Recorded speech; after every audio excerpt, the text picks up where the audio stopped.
I know we all fall down every now and then. All these bodies were given, sometimes are meant to sin. So grant me freedom, so grant me grace for the things I've done and about to face.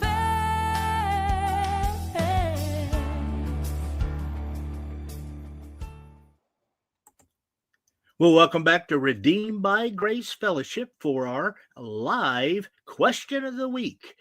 We've got a good one today as we're following on the heels of last week's question. And it's interesting, the events of the world that are going on now have generated quite a few questions about the end times.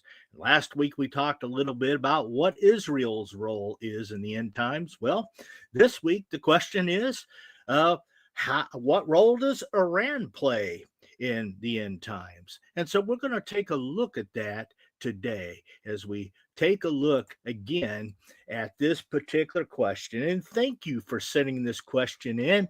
And if you ever have a question that you would like to have submitted for us to take a look at for the question of the week, you can email those in at rbgf22@yahoo.com.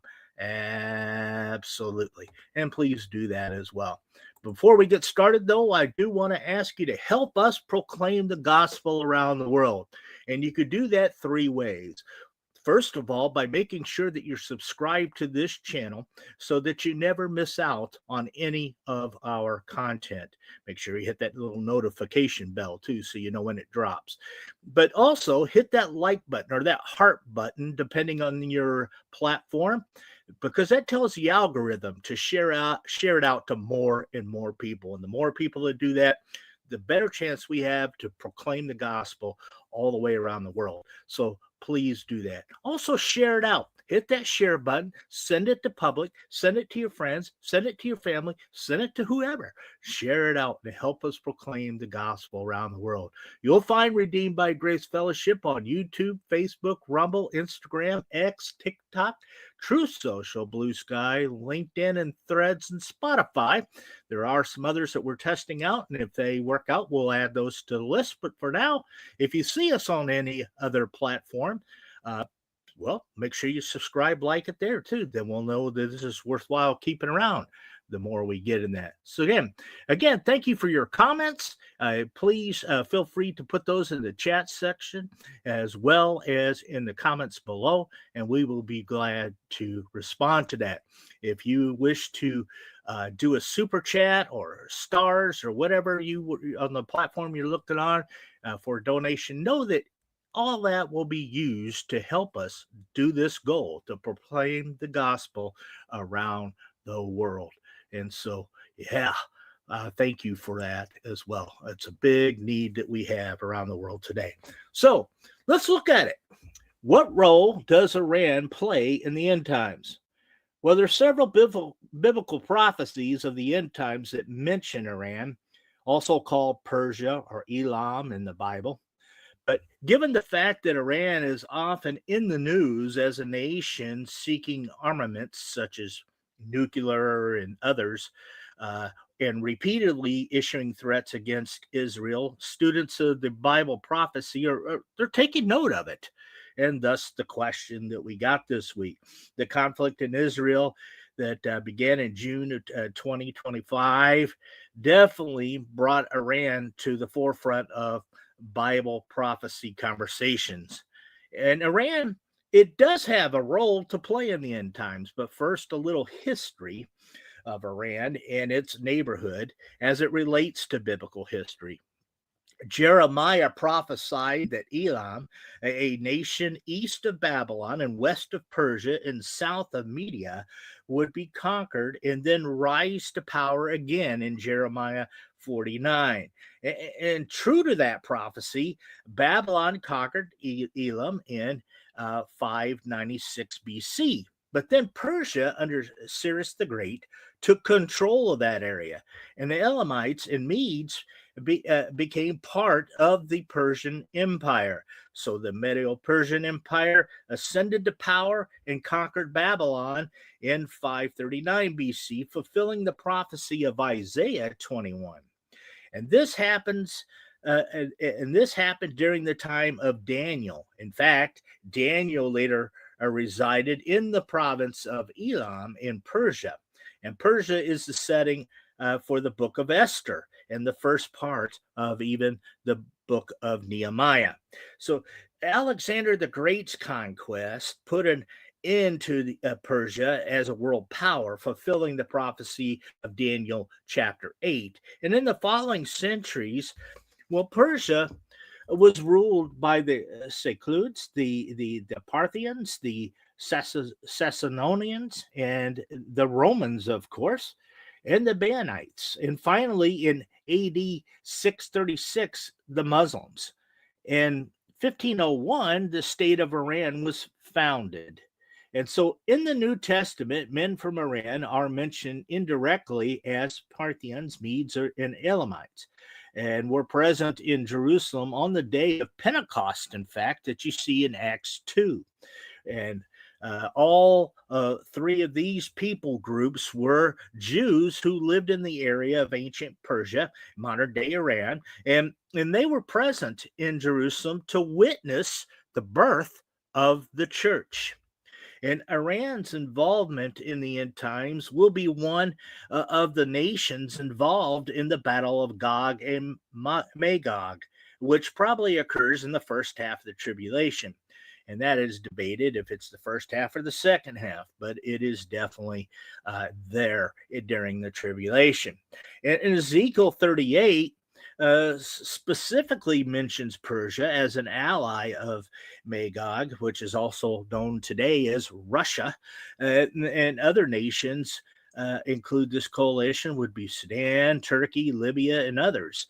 And this vast army will come against Israel, who at the time will be a peaceful and unsuspecting people, according to Ezekiel. And so the outcome of the end times invasion is predicted. God supernaturally intervenes, and Gog's coalition will be utterly destroyed.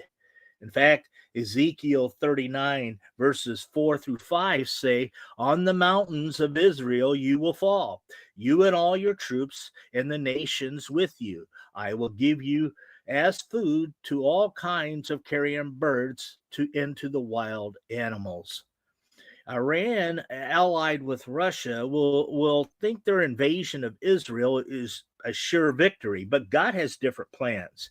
In protecting Jerusalem, God will send a strong message to the world.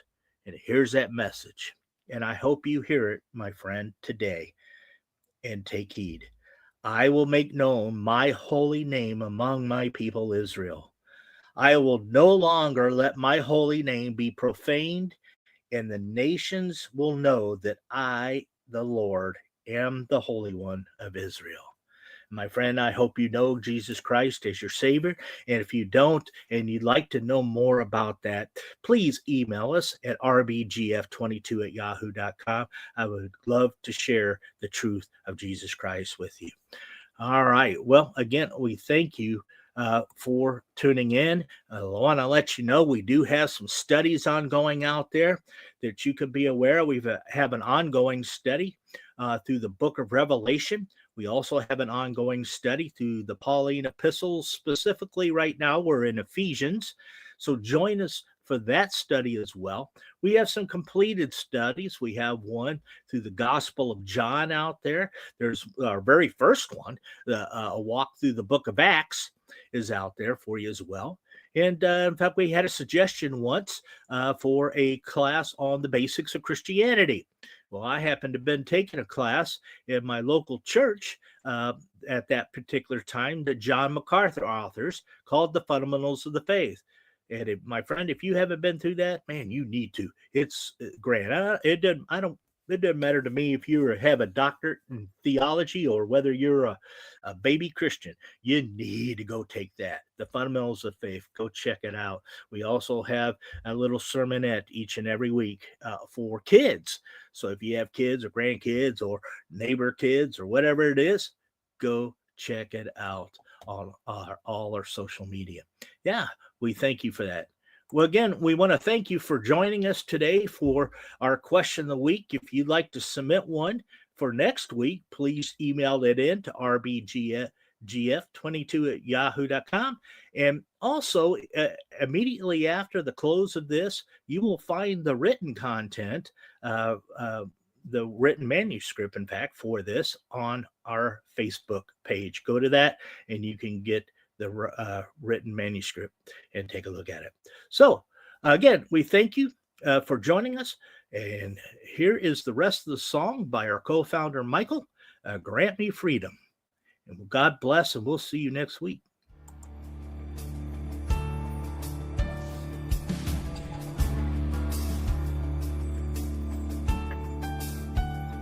When your hope starts to fade and you lose the fire, remember to worship Him, because He'll take you higher. So grant me freedom, so grant me grace for the things I've done and about to face.